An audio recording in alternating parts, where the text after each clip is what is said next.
junk in the trunk, and the front hella clean. She whispered in my ears, you the man of my dreams. Told her, baby, this reality.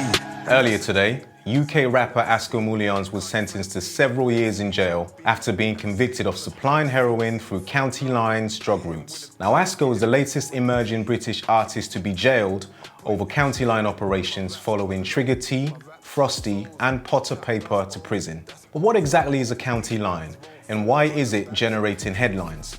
Here's the breakdown. This is the breakdown. A county line, in its simplest definition, is a mobile phone line. It's the phone line between a drug supplier in a major city such as London and a drug dealer or dealers in smaller counties and towns such as Northampton, Luton or Bedford. County lines is business growth 101. In business school, you are taught that in order to grow a business, you have to create new products or find new markets. Now, drug dealers cannot do anything about products, they're just the dealers. So the only part of the business growth equation they can influence is the find new markets part. This is why they're expanding into provincial and rural areas. But this type of drug operation is nothing new. What's new is the rapid spread across the country into areas where drug dealing and the violence that follows drug dealing wasn't previously a major law enforcement concern. But to truly grasp why county lines is popular amongst drug dealers, we need to understand 5 basics of business theory. 1. Supply and demand.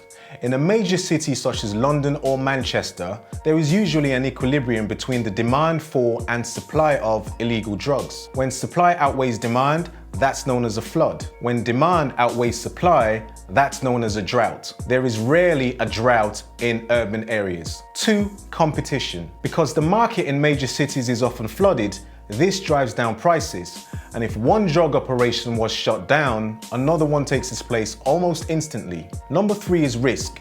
In urban areas, law enforcement has more resources than their county counterparts. For example, most UK cities have a permanent anti-drugs task force. This means they have a dedicated unit tackling drug-related crime. Number 4 is cost.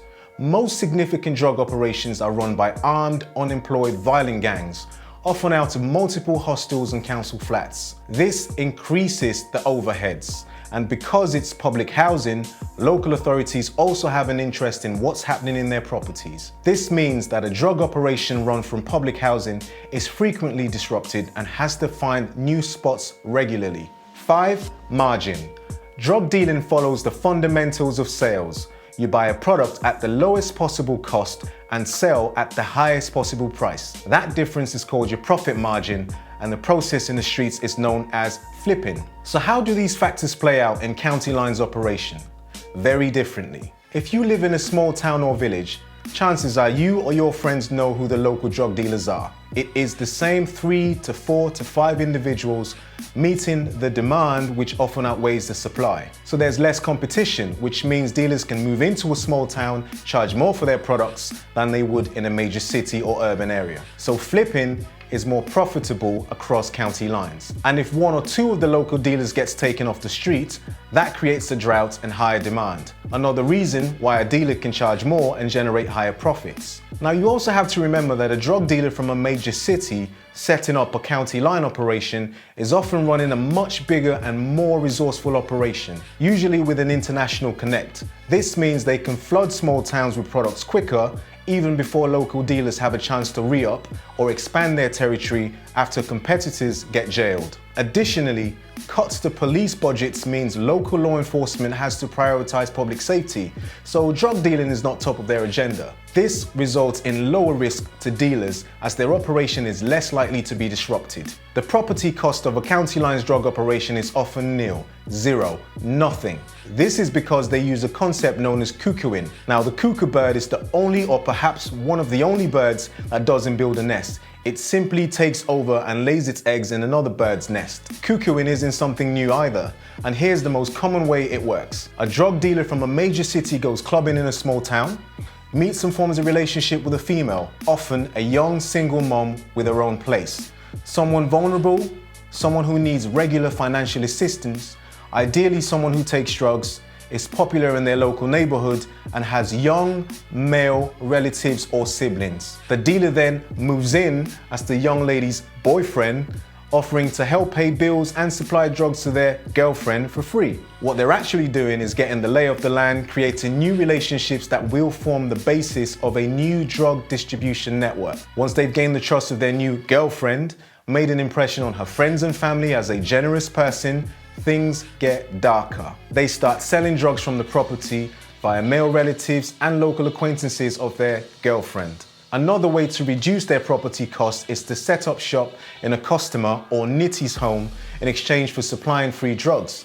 These properties are often known as bandos, trap houses. They then drive in young, vulnerable males from major cities across county lines to live and work in the trap houses, supplying the local customer base. This is known as going OT, short for out there, or going cunch. These young males, known as runners, are then reported missing by concerned family members back home. Now, most family members know where their sons and nephews are. However, the reason they escalate the search to a missing person is because of what comes after cuckooing: extreme violence. I know this may be difficult, but imagine being a drug dealer in a small town. You have very little competition, often people you know or people you grew up with, and it's all good. You each serve different parts of that small town, and there is enough demand and profit for you all. Then in comes an out-of-town county lines operation run by armed gang members who are more resourceful than you are, driving down the margins in your highly profitable business, stealing your customers, and using people who are not even from your area. What would you do? Well, they're drug dealers. They do what they've always done. They rob each other to deprive the competition of products, destroy or add the stolen merchandise to their own inventory at zero cost. This leads to retaliation and frequent loss of life as rival dealers violently expand and protect their territories, also known as strips. It's worth remembering that a new county lines operation by its very nature doesn't have a strip, so it has to take over an existing strip, and it does so with gang members who are part of established gangs in major cities using deadly force. But the local dealers retaliate, forming their own gangs to protect their strips from county line operations.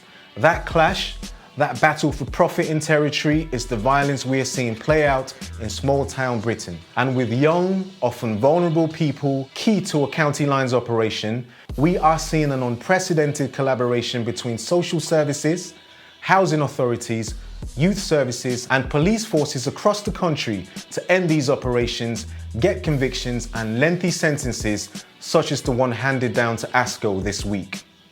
That's why county lines is making headlines. So there you have it. Next time someone asks you what county lines is, you too can give them a breakdown. And if you think we've missed something, having provided the full picture, kindly leave a comment below. I'm Dama James, and you've been watching The Breakdown on Applewood.